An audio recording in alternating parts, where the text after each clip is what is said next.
As you can probably already tell, this isn't a normal video.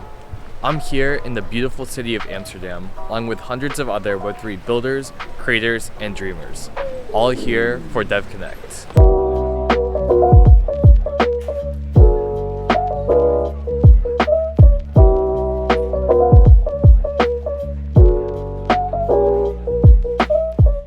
In this video, I'm going to give you a peek into what the Devconnect experience is actually like, from the events to the parties to interviews with some of those incredible people that I met.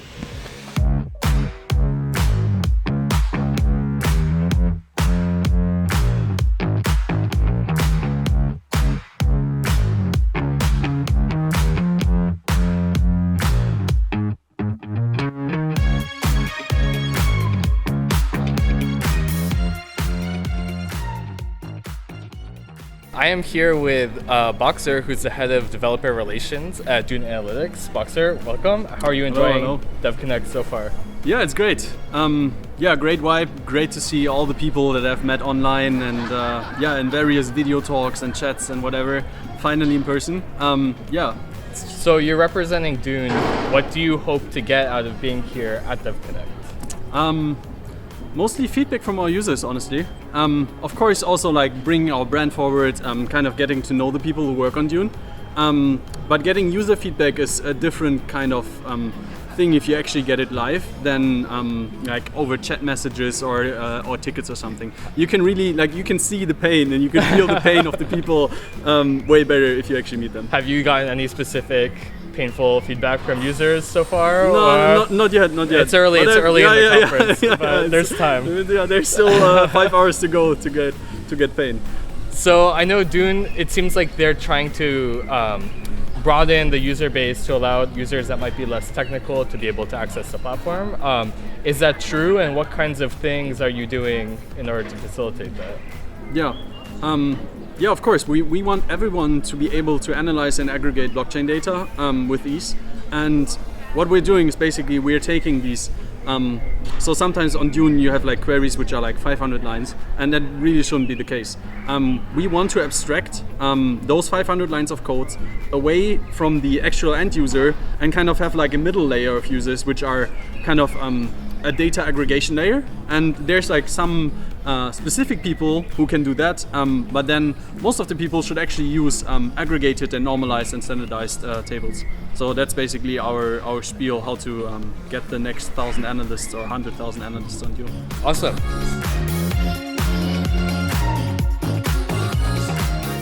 One of the great things about these conferences is that you get to meet new people. 24 hours ago, I didn't know anybody, and now new friends. I met all these people and we're on a boat together.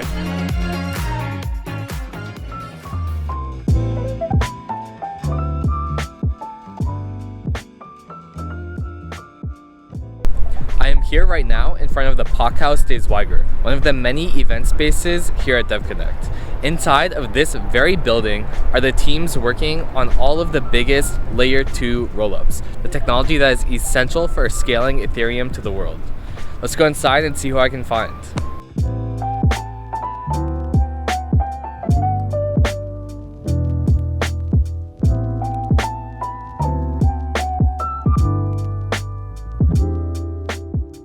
So I'm here with Ben Jones from Optimism.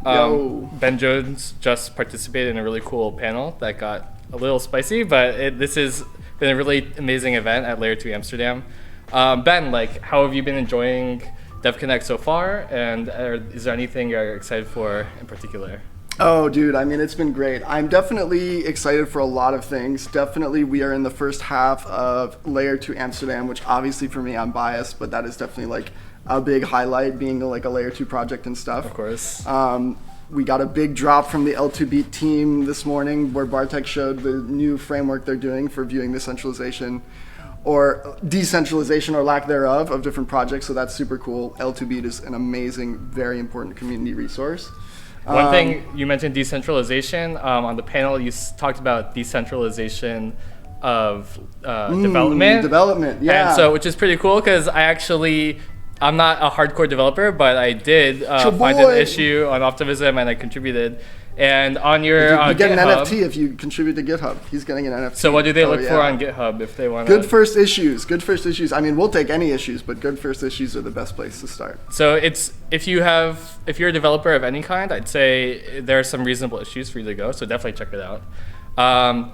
So is there anything looking forward you're excited? Are you looking to like hire, or what is the main thing that you're trying to get out of Devconnect? Oh man, I mean, we're always hiring, so yes, absolutely. Jobs.optimism.io, get in touch. We just raised $150 million to pay you to work on the protocol, baby. That doesn't mean you have to work for us. We'll fund you in a decentralized manner too, but we got the money to do it in-house. Awesome. So that's pretty cool. Other exciting things that are coming up, I mean, obviously the Bedrock release is going to be a big one for Optimism. 400-line diff on Geth, incredibly smooth, incredibly clean code base. It's going to be the easiest to do those contributions that it's ever been, just because of how simple and clean and beautiful the protocol is. And the other thing that we're really looking forward to is like some community ownership. Hint, hint, wink, wink. Oh yeah, when token? This was a question asked. Oh no, now you're gonna get me in trouble. You're gonna get me in trouble. Check our blogs and our Mirror and our Twitter for official sources. Well, thank you, Ben. Appreciate it, and hope you enjoy the rest of the conference. Of course, man. Take care. Bye, guys.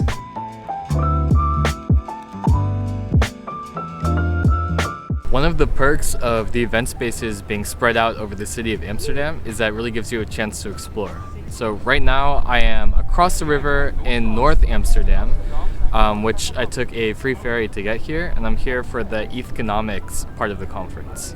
Ethconomics is definitely one of the more academic sessions here at DevCon, and it's really cool to see researchers from traditional academic institutions like Columbia or Duke actually diving into the crypto space and analyzing a lot of the economics of Ethereum and the different protocols on top of Ethereum. And again, the amazing thing about these events is every single lunch break or coffee break is an opportunity to meet new people. You can walk up to almost any person, any group of people sitting around talking, and they'll accept you into the conversation, and you get to learn a little bit about what they're doing. So I'm here with Barnabe, who's an incentives researcher at the Ethereum Foundation, and who's actually the organizer of the Ethconomics event, which was an amazing event. Barnabe, how have you been liking Devconnect so far, and how do you think your event went? Devconnect is absolutely amazing. I've met so many new people, and we've made real headway on a lot of the research questions that we're thinking about. And I think the event went great. Like, we had an amazing lineup of speakers. All of the talks were amazing quality, so I'm very happy. One thing that I really liked was that even though there were a lot of academic researchers presenting, they presented in a very accessible way, which was cool. How do you think, I know it's cryptocurrency penetrating into academia is a newer phenomenon in the last few years. Have you seen a lot more of that? And I was impressed by the number of, brand name institutions that where professors were giving talks at Ethconomics. That's correct. I think there's obviously a little bit of apprehension sometimes because crypto is so new, and in academia you tend to think of a longer time scale, so you don't want to kind of jump on the latest trend and try to make profit from that. But it does feel to many academics that crypto has fundamentally challenging questions which are not explored in the current theory of computer science. And so we had a talk by Tim Rovgarden about this, where he explains exactly this, that these assumptions go out of the window. Everything can be empirically analyzed and kind of fact-checked when you're dealing with models, which is correct. Interesting. Yes. So just kind of outside of that scope, like what are some interesting incentive problems or things that you're thinking about today? What are the big things that research is happening on right now? Well, I'm a protocol researcher, so I mostly think from the point of view of, how do we organize this system that sits in the middle of everything else, dApps, other networks like rollups. So I'm very interested in understanding how MEV, for instance, affects the incentives from the consensus level.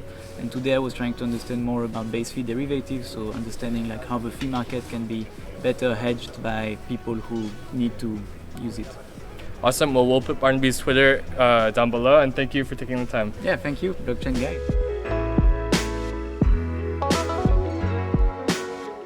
Right now, I'm in the Devconnect Coworking space getting a little bit of work done.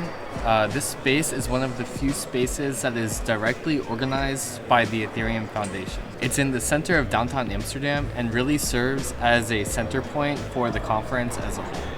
It's open every day from morning until night, and every night they actually have a happy hour, which is where I got this lovely glass of wine here. And they've got snacks and food and everything you could really want in an office. And the best part about it is that everything is free and the tickets for the co-working space only cost €1. It's a really cool spot with 3 big rooms, and they have everything from couches to swings to tables, and there are outlets everywhere. They even have a few galleries with NFT art on display.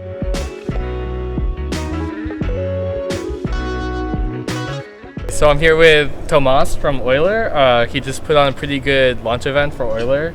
So Tomasz, you want to maybe give a quick background on what Euler does? Sure. Hi everyone. So at Euler we build a blockchain native derivatives. We build products for solutions for base fee hedging on Ethereum layer 1. We use Starknet, we use some protocol engineering magic to make it efficient, and to really look into the future of layer 2 and blockchain. Yeah, so I know you had NAFTA, Fossil, and Pitch Lake. And NAFTA is an interesting NFT renting platform. But for me, I'm very curious about Pitch Lake. Like you mentioned, it's derivatives for things like protocol parameters, like the base fee or the block size. What do you think as far as I know, this is the first of its kind, right? And what do you think the use for this is moving forward? So maybe not exactly the first of its kind, but in this particular solution, I think they made significant progress, like an innovation. So people looked at the blockchain parameters, looked at hash rate, at block space, at gas trading. I think the most significant and greatest product that's so far been used in that space was gas token. But that is no longer tradable after the modifications to the Ethereum protocol. So what we're super excited about is the Oracle-lessness of solutions in Pitch Lake. So obviously we borrow some other innovations as well. So we built like the Ribbon Finance style vaults and options minting. But we combine it with the Euler Fossil for Pitch Lake, where we can look historically at all the layer 1 block state, the base fees all the way back to July when the IPO. So Fossil enables Pitch Lake, but Fossil is also available for other protocols to use. Yes. So that's what we hope the most for, that other DeFi protocols will start using Fossil APIs to build, to use the Starknet, to use the state verifications, to build some really powerful new DeFi tools. I think it's the next step. We're waiting for ability to compute a lot on chain.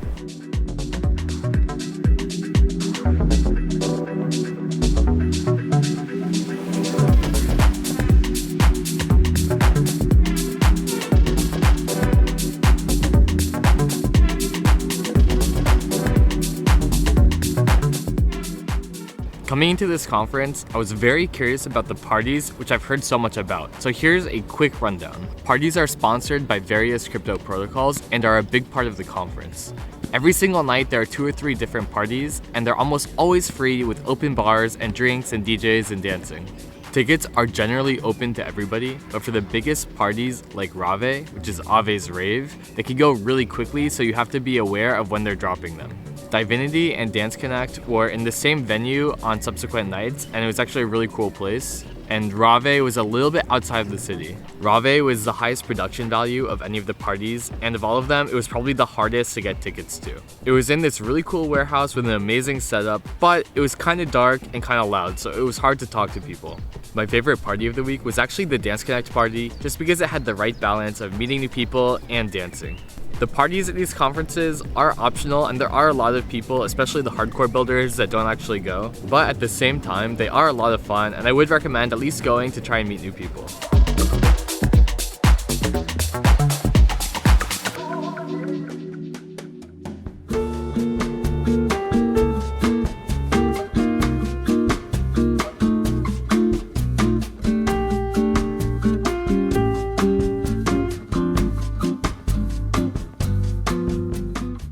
I'm here with Eléonore Blank.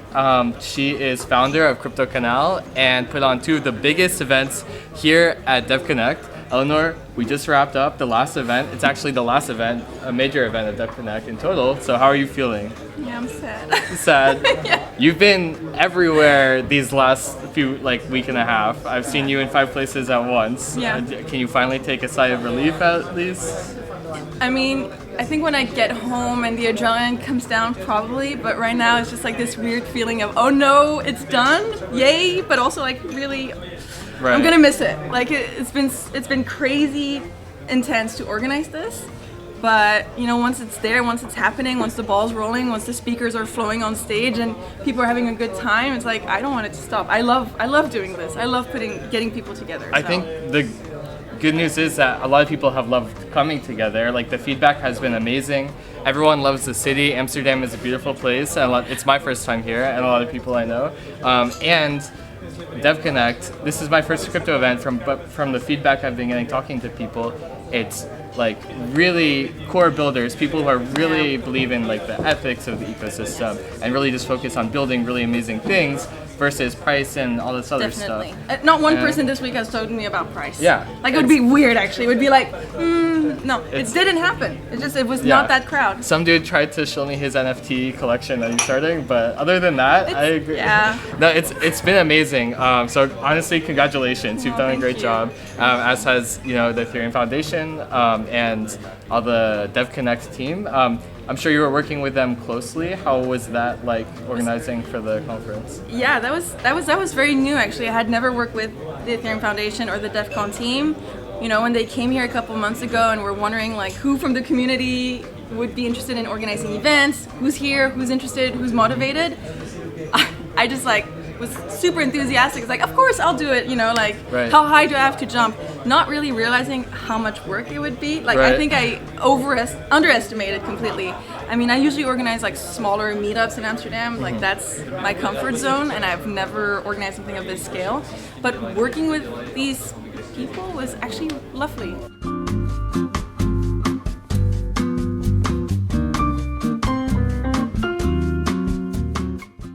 Overall, my time here at Devconnect in Amsterdam was an amazing experience. I learned a lot at the events, and I'm coming out of these 10 days with more connections and inspiration than I could have imagined. Hopefully, I'll be able to leverage these things into amazing content for you guys, so if you're interested, make sure you hit subscribe.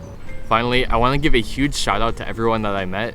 You guys are the reason why this community is amazing, and the reason why the past 10 days have been so great. To everyone that hasn't been to an Ethereum event in real life, just go. You won't regret it. Thanks for watching, and I'll see you in the next video.